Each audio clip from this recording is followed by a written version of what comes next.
Bonsoir à tous, il est 22 heures. Merci de nous rejoindre pour suivre avec nous ce journal dont voici les faits saillants de l'actualité. Dans l'actualité nationale, il y a ce contrôle rigoureux et des sanctions seront prises pour les établissements qui ne seront pas en conformité avec les règles nationales. Et cette tragédie humanitaire qui s'aggrave de jour en jour à Gaza, c'est ce que nous verrons en fin de journal. C'était les titres, place au développement et nous entamons ce journal par cette mission de travail du président de l'Assemblée nationale au Congo-Brazzaville.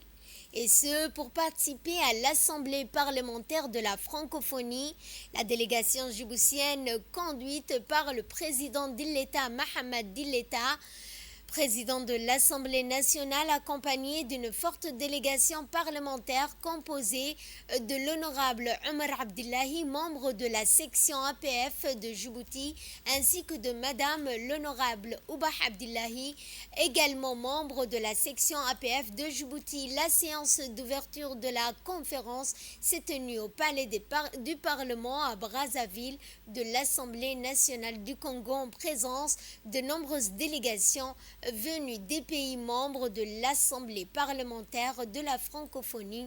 Les allocutions prononcées à cette occasion ont mis les lumières sur les enjeux de la francophonie, mais aussi de la coopération interparlementaire dans l'espace francophone.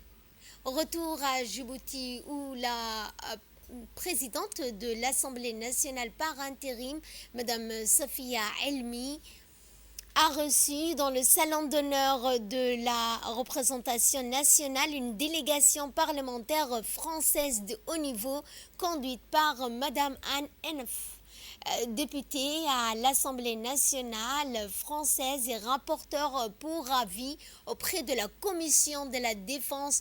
Lors de cette rencontre, Madame Sofia Elmi, présidente par intérim de l'Assemblée nationale, a tenu à rappeler la profondeur de la constance des liens historiques qui unissent la République de Djibouti à la République française, que ces relations privilégiées s'inscrivent dans une trajectoire de coopération fondée sur une histoire partagée, marquée par la proximité humaine, culturelle et par des partenariats institutionnels multiformes.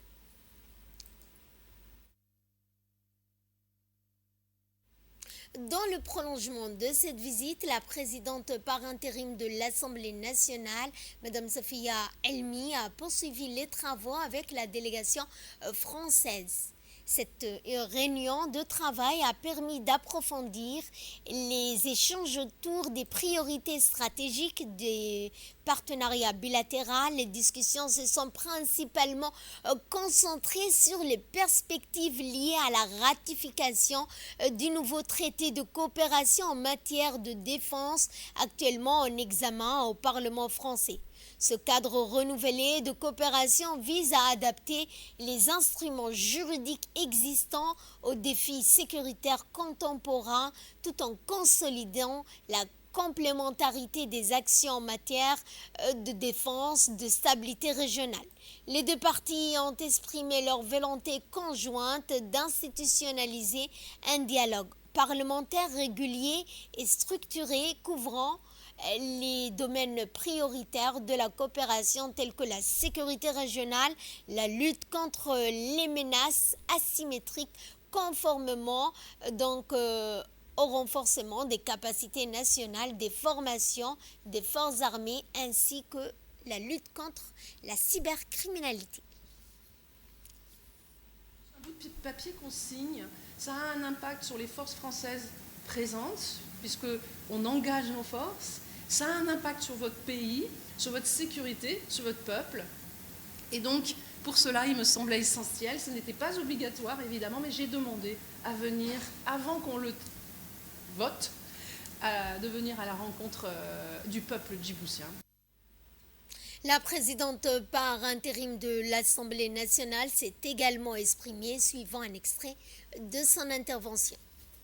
C'est avec un réel plaisir que je prends la parole devant vous pour accueillir les membres de la délégation de l'Assemblée nationale française dans l'enceinte parlementaire de la République de Djibouti. De même, je tiens à exprimer, au nom du président de l'Assemblée, dont j'assume l'intérim, au nom de l'ensemble des parlementaires et en mon nom propre, l'insigne privilège d'introduire cette rencontre d'une haute importance pour l'Assemblée nationale française comme pour l'institution parlementaire djiboutienne. Il me faut souligner des primes abord que la présence parmi nous de la délégation parlementaire française est le reflet des liens solides et privilégiés qui unissent nos deux nations, et nous en sommes particulièrement fiers. Au fil des décennies, la République de Djibouti et la République française ont tissé un partenariat fort, fondé sur une histoire commune, sur des valeurs partagées de paix, de respect, des intérêts mutuels et de solidarité. Se basant sur un engagement sans cesse renouvelé de solidarité et de consolider nos liens, l'amitié historique entre nos deux pays respectifs, aiguillonner la constance de nos échanges et imprégner la confiance mutuelle qui anime nos relations. Honorables collègues, mesdames et messieurs, aujourd'hui, dans l'absolu, cette rencontre parlementaire nous donne l'opportunité d'échanger nos expériences, de partager nos bonnes pratiques et d'enrichir mutuellement nos visions de développement et de la gouvernance. Plus particulièrement, il s'agit surtout de discuter d'enjeux prépondérants comme la stabilité, la paix, la diplomatie bilatérale qui unit Djibouti à Paris. Dans cette optique, nous avons de deux parts de la table des parlementaires membres des commissions similaires au sein de nos assemblées respectives. Honorables, chers collègues, mesdames et messieurs, à l'aune des expériences regroupées autour de notre assise, il me semble évident que la teneur des discussions et la richesse des échanges en seront positifs. Par ailleurs, nous nous félicitons des liens qui existent entre les deux parlementaires dans le cadre du groupe d'amitié franco-djiboutien. Les traités de coopération en matière de défense entre la République de Djibouti et la République française, signés le 24 juillet 2024 par le président de la République, son Excellence M. Ismaël Omar Guelleh, et son homologue français, son Excellence M. Emmanuel Macron, remplacera le traité signé le 21 décembre 2011 et entrera en vigueur en mai 2014. Dans le reste de l'actualité, il y a cet atelier de formation sur les partenariats publics-privés, les PPP, a été lancé au Palais du Peuple au bénéfice de quelques cadres issus des départements sectoriels en charge de la gestion du partenariat public-privé. Cet atelier a pour objectif de fournir aux participants une compréhension approfondie des enjeux, des opportunités liées au PPP, ainsi que des compétences pratiques pour structurer, négocier, gérer ces partenariats. La cérémonie d'ouverture a été présidée par le secrétaire général du ministère du Budget, M. Simon Mabratou, en présence de Mme Fatouma Ahmed Moussa, la directrice générale de l'unité PPP de Djibouti. Les points évoqués ont été la compréhension des concepts de base ainsi que l'introduction aux principales notions de PPP et leur fonctionnement. À cette formation, au risque budgétaire des projets PPP, comment concilier l'efficacité aux contraintes budgétaires et donc de mettre en place des projets PPP qui nous permettront à terme de mettre en place des projets efficaces qui respectent la résilience, les initiatives locales et la stratégie nationale. Lors du lancement de cet atelier de formation, le secrétaire général du ministère du Budget, M. Simon Mabratou, a indiqué que le partenariat public-privé est un instrument essentiel pour accroître les investissements. C'est avec un grand plaisir que je prends part avec vous à l'ouverture de cet atelier de formation sur l'analyse de la soutenabilité budgétaire des projets de partenariat public-privé. Comme vous le savez, depuis 2017, le gouvernement a mis en place le cadre juridique et institutionnel favorable au développement des projets de partenariat public-privé. L'instrument PPP, comme on l'appelle communément, est un nouveau mécanisme de financement des infrastructures publiques permettant au secteur privé de financer, construire et exploiter les infrastructures ou services d'intérêt public. Dans une période de contraintes budgétaires et de besoins croissants en infrastructures, la mobilisation du financement provenant du secteur privé constitue une alternative intéressante, mais dont la mise en œuvre doit être réalisée selon une procédure rigoureuse et transparente. La thématique de ce matin porte sur l'analyse de la soutenabilité budgétaire de ces projets qui constituent une des conditions essentielles au recours à ce mode de financement que la loi de 2017 a défini. La soutenabilité budgétaire dans ce cadre se traduit par la capacité pour l'État ou ses entités publiques d'assumer les engagements financiers, aussi bien en termes de rémunération, de garantie, de subventions ou paiements annuels, sans mettre en péril l'équilibre des finances publiques ou le budget de l'entité publique concernée. Je vous l'annonçais en début de journal, le ministère de la Santé a donné le coup d'envoi d'une vaste opération de contrôle des établissements sanitaires sur l'ensemble du territoire national. Cette initiative, pilotée par l'Inspection générale des services de santé, marque une nouvelle étape dans la quête inlassable de transparence et de qualité dans le secteur de la santé. Pharmacies, cabinets médicaux, cliniques privées et laboratoires d'analyse sont au cœur de cette inspection rigoureuse qui entend garantir la sécurité et la fiabilité des soins dispensés à la population. Objectif principal de cette campagne est clair, s'assurer que chaque établissement respecte scrupuleusement les normes d'hygiène ainsi que les conditions optimales de conservation et de distribution des médicaments. Ces exigences, inscrites dans la loi pharmaceutique en vigueur, ne sont pas de simples formalités administratives, mais bien des garde-fous indispensables pour préserver la santé des citoyens. Les pharmacies en particulier font l'objet d'une attention soutenue. En effet, une mauvaise conservation ou une manipulation non conforme des produits pharmaceutiques peuvent avoir des conséquences graves sur la santé des patients. Les inspecteurs vérifient donc avec minutie les chaînes de stockage, les températures de conservation des médicaments sensibles ainsi que les procédures de délivrance aux usagers. Pour les cabinets médicaux, cliniques et laboratoires, l'accent est mis sur les autorisations d'exercice, les équipements techniques et les conditions sanitaires générales. Chaque détail compte, du nettoyage des locaux à la qualification des professionnels en poste. Qui est la pharmacienne titulaire, elle est présente, c'est une bonne chose.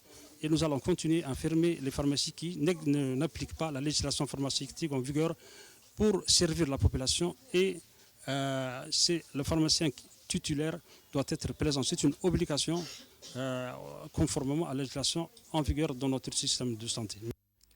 Le ministère des Affaires musulmanes a organisé une rencontre de sensibilisation avec les futurs pèlerins djiboutiens en préparation de la saison du Hajj dans le cadre du pèlerinage en cours pour cette année 1446 équivaut à l'année 2025.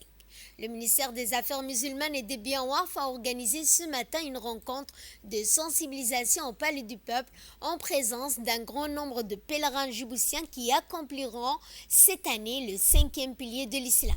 La rencontre prévue sur 2 jours a inclus une démonstration pratique simulant les rites du Hajj avec un accent particulier sur le tawaf autour de la Kaaba.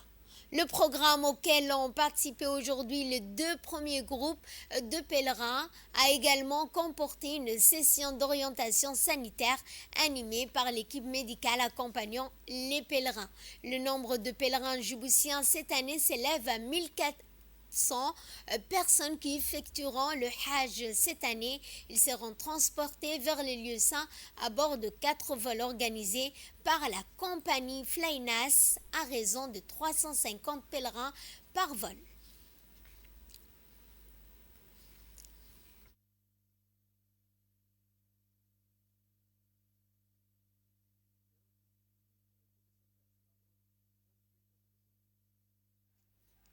En prenant la parole à cette occasion, le directeur des affaires musulmanes, Cheikh Ismail Hassan Roblé, a insisté sur l'importance de cette initiative pour renforcer la conscience religieuse des pèlerins, soulignant l'engagement du ministère à les préparer sur le plan spirituel, physique et logistique afin qu'ils puissent accomplir le Hajj dans les meilleures conditions possibles.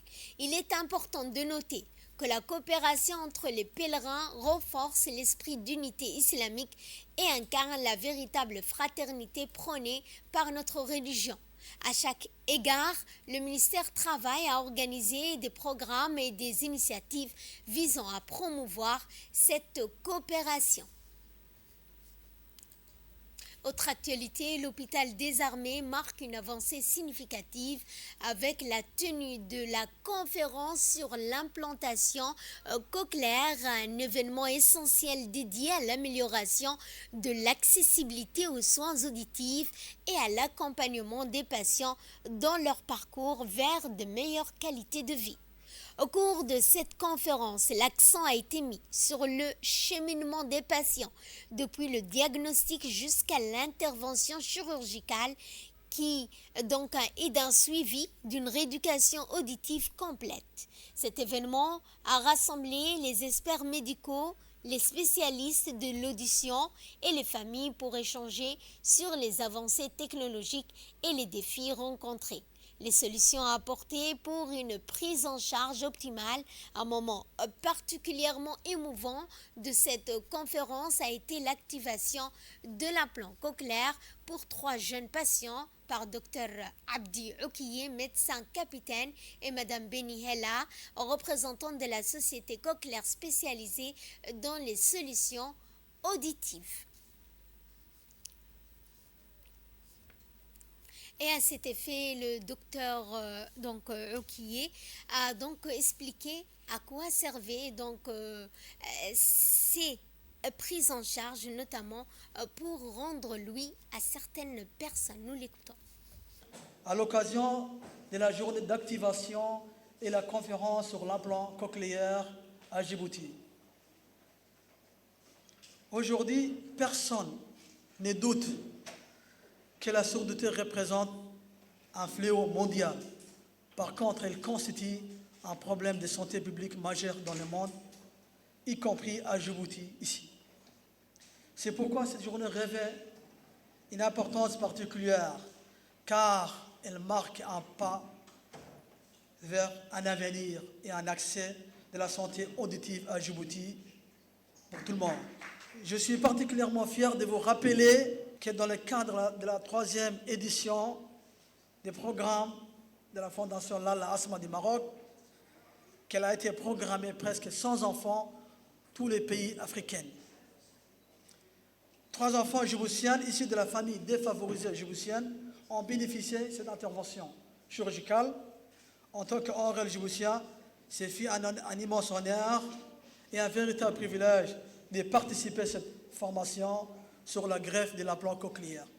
Au Maroc, des pays, en l'occurrence la ville de Rabat et à Fès, en collaboration avec des experts marocains qui contribuent avec un accès à cette implantation cochléaire. Mon expérience qui m'a renforcé, ma conviction que la collaboration entre Sud-Sud est essentielle pour surmonter les défis de la santé djiboutienne. Quant au président de l'Université de Djibouti, il a rappelé l'importance de l'implant cochléaire et son rôle fondamental dans la réhabilitation auditive. Comme dit les 2 personnes qui m'ont précédé, c'est une grande journée pour la communauté scientifique djiboutienne parce qu'aujourd'hui, et je m'adresse aux jeunes étudiants, c'est vraiment un exploit qui nous rend tous fiers. Fiers d'abord parce que le docteur Abdi Oukiye est la première promotion de la faculté de médecine. Et aujourd'hui, quand on voit des jeunes médecins formés à Djibouti réaliser de tels exploits, ça nous rend vraiment très fiers. Féliciter son directeur général qui l'a toujours soutenu et qui a fait en sorte qu'il y ait une collaboration scientifique forte entre l'hôpital militaire et l'université de Djibouti. Et aujourd'hui, nous voyons les premiers fruits de cette alliance entre les sciences médicales et l'université de Djibouti. Et encore une fois, merci mon colonel. Cet exploit vraiment était un exploit d'abord scientifique et technique, comme je l'ai dit, et aussi ça permet de montrer le niveau de formation et d'aptitude de nos médecins. Ce type de formation, vient de me le dire, ces jeunes patients a été, il y a quelques années, opéré à Istanbul. Et désormais, cette technologie est maîtrisée par un Djiboutien et ça va se faire désormais chez nous à Djibouti. À Tadjoura, cette fois, pour le lancement officiel de la campagne de lutte contre la poliomyélite. Une campagne intensive de vaccination contre la polio ciblant les enfants âgés de moins de 5 ans. La cérémonie officielle s'est déroulée dans l'enceinte de l'hôpital régional de Tadjoura sous la direction du médecin-chef de la région, Dr Dimbio, en présence du préfet adjoint, M. Habib Gilani, du vice-président du conseil régional, Abdelkader Omar. Cette initiative s'inscrit dans le cadre des efforts nationaux de prévention et de lutte contre la poliomyélite avec l'appui technique et financier de l'Organisation mondiale de la santé et de l'UNICEF. Ces partenaires jouent un rôle crucial dans la mise à disposition des vaccins, la formation des équipes et le suivi de la couverture vaccinale. Cette campagne d'une durée de 5 jours mobilise plusieurs équipes de vaccinateurs, d'enregistreurs déployés à la fois dans les chefs-lieux, les localités les plus reculées de la région.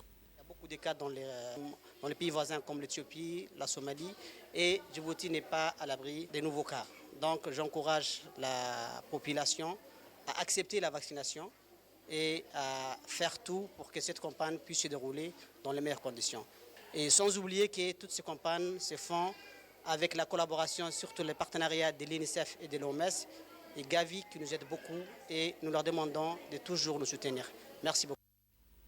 Autre intervention, celle des responsables qui ont donc rappelé l'engagement des communautés et des partenaires, rappelant que seule une mobilisation collective permettra d'éliminer définitivement la poliomyélite. Et fier d'avoir participé à ce lancement aux côtés de monsieur le préfet, le président du conseil régional et Dr Dimbio, responsable régional de la santé. Et l'école, nous avons les enfants de 5 ans qui sont en entité préscolaire, en font partie.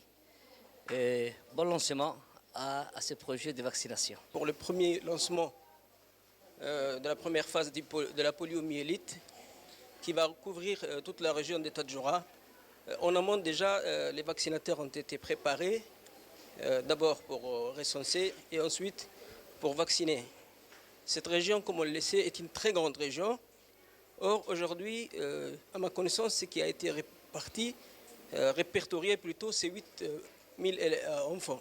Néanmoins, j'encourage les vaccinateurs à prendre à cœur leur travail et de partir là où il les faut pour vacciner tous les enfants. On reste toujours à Tadjoura où pour cette campagne de vaccination, les équipes de santé composées de vaccinateurs, d'enregistreurs sillonnent les différents quartiers de la ville ainsi que les localités rurales afin d'atteindre tous les enfants âgés de 5 ans. Cette opération d'envergure vise à protéger les plus jeunes contre cette maladie invalidante, ainsi un mot d'ordre: 0 enfant oublié. Appuyée par l'OMS et l'UNICEF, la campagne repose également sur l'engagement des communautés locales, les leaders traditionnels et religieux, ainsi que les associations qui jouent un rôle central dans la sensibilisation des familles. Grâce à cette approche participative, les équipes trouvent un accueil favorable dans les foyers, renforçant ainsi les chances de réussite de cette campagne vaccinale. Dans le cadre des efforts continus de la lutte contre la contrebande, la brigade de la douane d'Ali Sabié, sous la direction du chef de brigade Mohamed Moumin Hassan, a réalisé une opération fructueuse en collaboration avec le détachement de la police d'Ali Sabié. L'intervention conjointe a permis la saisie dans la zone de Soufi d'une importante quantité de cigarettes introduites illégalement sur le territoire national. Il s'agit de marques Royal et de cartons de Benson totalisant 400 sticks repartis en 326 sticks de Royal et de 74 sticks Benson. La valeur marchande de cette saisie est estimée à 2 millions de nos francs. De là, nous passons à ce qui domine l'actualité régionale et internationale. Au Soudan, le secrétaire général de l'ONU, Antonio Guterres, condamne fermement les meurtres de nombreux civils dans le Darfour, dont les personnels humanitaires. Le secrétaire général souligne que les attaques dirigées contre les civils ou perpétrées aveuglement sont strictement interdites par le droit humanitaire international. Les personnels humanitaires médicaux doivent être respectés, protégés et les auteurs de ces attaques doivent être traduits en justice. Et pour clôturer ce journal, nous allons à Gaza où la peur, la faim s'installe au quotidien. Dans un communiqué publié, l'Organisation mondiale de la santé s'est alarmée des conditions dans lesquelles se déroulent les accouchements dans l'enclave palestinienne. Les mères accouchent dans des conditions désastreuses, mettant en danger la santé et la vie de leur bébé, a déclaré l'agence onusienne. Depuis le 2 mars, plus aucune aide commerciale ni humanitaire n'a pu entrer à Gaza. Les stocks de médicaments, de sang, de fournitures essentielles pour la santé maternelle et infantile s'amenuisent rapidement selon les agences humanitaires. Et c'est ainsi que se referme ce journal. Merci à vous de nous avoir suivis. Merci également à la régie. Excellente soirée à toutes et à tous.